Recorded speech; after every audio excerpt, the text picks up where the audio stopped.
All right, here we go with 4.13. Today we're going to do a couple of things. The overall goal of today is to compare properties of two functions, each represented in a different way. And we're going to include sinusoidal functions here. So we are probably used to comparing, different models, maybe a linear model and a quadratic model, for example. And now we're going to compare some sinusoidal models to some of the types of functions we've seen in the past. Before we do that, I want to bring up a topic which got a lot of questions asked about it. In particular, Chase's question, which was around, how do I sketch a graph of a sinusoidal function without making a table of values and going from there? And so I want to kind of go through the thought process so that you guys can start to build that fluency on your own, because when we're comparing functions, we're not going to want to make huge tables and be spending all this time graphing functions. We want to be able to kind of sketch a graph quickly at the end to make sure that our answers are correct. So we're going to take a look at this function, 2 cosine of 2 times x minus pi over 4 plus 1. And our goal is going to be to graph this function without creating a table of values, just with my knowledge of the cosine parent function. So in order to prepare yourself for this, what I want you to do is pause the video. I want you to sketch, create this graph, okay? And I want you to either go back and look at the graph of cosine of x, or graph it out yourself here, or you could go to Wolfram Alpha and type in plot cosine x. And I want you to notice the key characteristics of cosine of x that we've spoken about. And then I want you to look at this function and write down how this function is different from the parent function cosine of x. I want you to actually write those down, okay? And that will give us a basis for how we're going to graph this function without creating a table of values. All right, so hopefully you were able to pick out a couple of differences. Remember, cosine of x, the cosine of 0 is 1. I know that the period is 2 pi, so if I think about where will it hit 1 again, that's when I get to 2 pi. In between maximums are minimums. Just think about your unit circle. And so if this is a maximum halfway around at pi, will be a minimum. So I can start graphing my function like so. Okay. So thinking about that and noticing the key characteristic, which is that cosine is always going to start at a maximum value, right? Cosine of 0 is at its max, which is 1. So if I have a multiplier out front, when I multiply by 1, that's going to be the biggest value I could get. Okay, so it starts at its maximum. That's the key. And then it decreases. And that's the key characteristic of cosine of x, which is going to allow us to graph this function. So now let's think about how this function changed. And the way to think about how this is different is to look at the various characteristics. So the first thing I might notice is this k value here is adding 1. In other words, it is translating the function upward 1. So the midline, instead of being at 0, has now moved up to 1. And that, combined with the amplitude of 2, should be able to say, okay, well, now I know it's maximum and minimum values, right? So I look at the amplitude and the midline, and that'll tell me that the max and min values are going to be 3, which is 2 above the midline of 1, and negative 1, which is 2 below the midline of 1. Next, I can take a look at the b value of my function, which is going to help me understand the period here. So if I look at the period of my function, I know it's going to be 2 pi divided by 2, which is simply going to be pi. So every pi units, I'm going to get to the way I should say this is that the maximums are pi units apart. So consecutive maximums are pi units apart. So if I knew one maximum, for example, let's just pretend one maximum were here, I know the next one would come at 2 pi units away. So now I can start to think about cosine, right? So cosine if it has no phase shift, right, cosine of x starts at a maximum. Imagine there was no phase shift here. Okay? If I plugged in 0, I would get 2 times 0, which is 0, cosine of 0, which is 1, 2 times 1 is 2, plus 1 is 3, and I'd start at the maximum. Okay? And just to reiterate that cosine with no phase shift will start at its maximum. So imagine that if there was no phase shift, this would be my initial point. However, there is a phase shift of pi over 4 units, and that's a translation, since the phase shift is positive, to the right. Right? If you think about this, in order for me to get cosine of 0, which is the maximum, my x value needs to be pi over 4. So this maximum point will occur pi over 4 units to the right. And every other point is also going to shift pi over 4 units to the right. So right off the bat now, I can plot my first point, my maximum point, which is going to occur at pi over 4, and that's going to be the maximum. Okay? Now we know enough about our function that we can just go ahead and graph everything now. So I know that cosine is going to then decrease, right? And that the next maximum is going to occur pi units to the right. So if I think about moving pi units to the right, this is pi over 4. Another pi units to the right is going to be pi plus pi over 4, which is 1 1/4 pi. And so my next maximum is going to occur right here. If I think about my unit circle, if a maximum occurs here for cosine, the minimum occurs halfway around. So if there's a maximum at 0, a minimum occurs halfway around at pi radians. So my minimum is going to occur halfway between the max. So think about rotating around your unit circle. There's a maximum of cosine here. I rotate around to the next maximum. That's all the way around. Halfway in between, I get to the minimum. So there's going to be a minimum at -1, halfway in between my two maximum points, okay, at 3/4 pi. Okay. And so now I can just start to graph my function.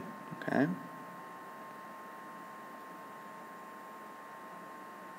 And I can find the other minimum and maximum values. So for example, another minimum is going to come pi units to the right, which is going to be 3/4 pi plus pi, which is pi and 3/4.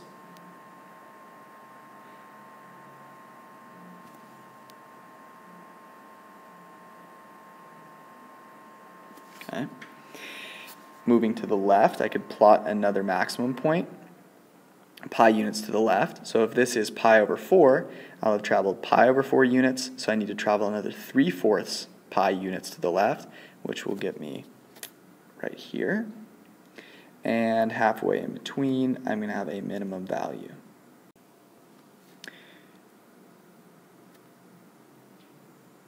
Okay, something like that, and you can finish that out. So what I want you to do now is go ahead and pause the video, finish graphing this out on your own, and then I want you to just write down the procedure, the steps that you would need to take in order to sketch a graph of a function based just on what you know about the parent function, the key characteristics of cosine. I'll go ahead and fill those out in about 5 seconds so that you have them, and I'll give you one more thing to try before we move on. All right, so here are the steps as I see them, and they're pretty broad because, you know, functions can be different in many different ways, and so we are, of course, going to want to pay close attention to those differences. So the first thing that I want to do is this step here. Before I start doing anything with really my function in general, I just want to think about how my function is different from the parent function. So what I mean by that is I think about either sine of x or cosine of x. I think about the key characteristics, right? Sine starts at the midline and then increases. Cosine will start at its maximum and then decrease. That's if there's no phase shift, of course. So using that and then looking at my function and saying, how is it different? That's good. So with that in the back of our minds, then we can start to actually play with the values. So we'll find the amplitude in the midline will allow us to find our max and min values. Once I know that, I'm going to think about the phase shift. So if there's no phase shift, right, then I know, well, sine's going to start at the midline, so that would be my initial point. For cosine, if there's no phase shift, it'll start at the max, so that'll be my initial point. If there is a phase shift, think about, okay, is it going to the left or to the right?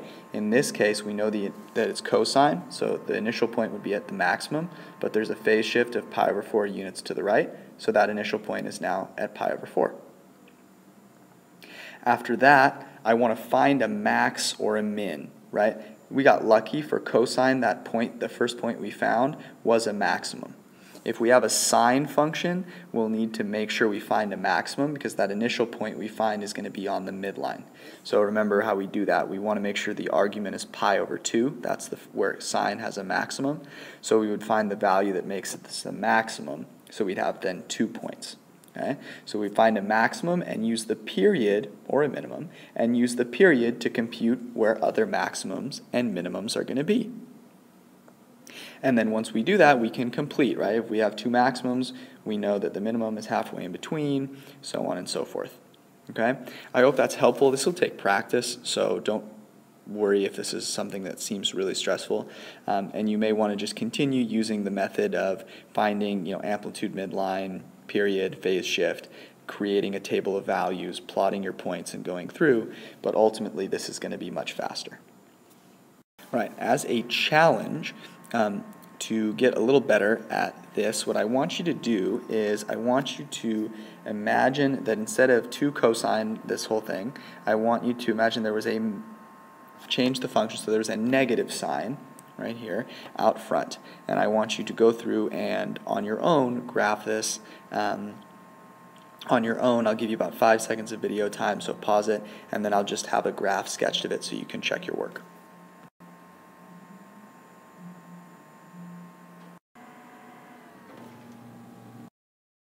All right, so now we're going to move on to comparing 2 different functions, and it's going to be important that we can sketch our sinusoidal functions quickly, so using that method that we just discussed. So go ahead and pause the video, take some time, read through this question here, attempt it on your own, so either separate your paper horizontally or vertically, attempt it on your own, have a question that you have, write it down. This may or may not be the question that you want to post, and see if I answer it as I discuss briefly. I'm not going to give you the whole answer, but I'm going to talk about a few things. So go ahead, try it yourself. One attempt, I'll discuss a few things, and then you can give it another attempt. All right, so the linear function g of x intersects the point 1.5, 0 and has a slope of -2. The sinusoidal function f is defined below.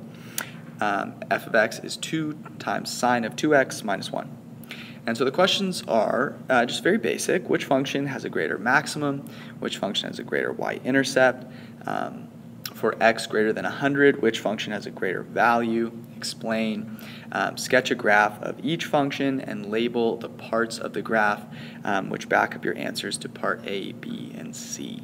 Okay, so we're going to attempt to do this without sketching a graph of the function first. Okay, so what I want you to do is just think about what a linear function that intersects a point at 1.5, 0 and then has a slope of -2 will look like. Don't sketch it on the graph yet. Just think to yourself what that will look like. So just in general, I know that if a function has a negative slope, it's going to be sloped downward like this. Okay? And if it intersects, this point right here is where it intersects the x-axis, right? It has a y value of 0. So if this were my x-axis, where it intersects right here is at 1.5. Okay? So that's just in the back of my mind. I know that's what the linear function g of x looks like. Okay? Has a slope of -2, right? So that would mean every time I move 1 unit to the right, I'm dropping 2 units down. Right? Slope of -2. Now thinking about the sinusoidal function, and if I'm just looking at this function, there's a couple things I know immediately, right? I know that the midline is at -1. I know that the amplitude is 2. So right off the bat, I know the maximum value it can have and the minimum value it can have. I'm not going to tell you what that is. I also notice that there's no phase shift. So that tells me immediately what my initial point or my y-intercept is going to be. So right there, I've already answered 2 of the questions. Okay? I also notice this sinusoidal function, which means I'm modeling the y-coordinate of points around the unit circle, right? Sine is just finding the y-coordinates of points around the unit circle. So that sort of helps me answer part C here, okay? Then, just to make sure that my answers are correct, I'm going to go ahead and sketch both of the functions. So, real quick, if I were to actually sketch this linear function here, I want to think about, okay, where's the point 1.5 comma 0?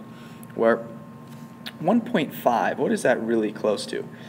Interestingly enough, 1.5 is about 3 over 2. It's in fact actually exactly 3 over 2. And pi over 2, well, that's approximately 3 over 2, which is 1.5, right? In fact, I know that pi is a little greater than 3, right? So this is going to be a little bit which way? So think about it. If pi is greater than, then this value here is going to be greater than 3 over 2, right? So I can, in my mind, now know, okay, 1.5 is right, very close to pi over 2, but right before it. So that's 1 point. And then I know it has a slope of -2. So if I think about, if I travel, I could, think about my y-intercept, right? So to go from my y-intercept value of 0 to 1.5, I'll travel 1.5 units. Well, if I have a slope of -2, that means for every 1 unit, I'm decreasing 2. So for 1.5 units, I'll have decreased 1.5 times 2. Right, because my slope is -2, and I multiply that by the number of units that I've traveled, so that's going to be -3 units. Okay, so I'll have traveled -3 units down, which means I must have come from this point up here.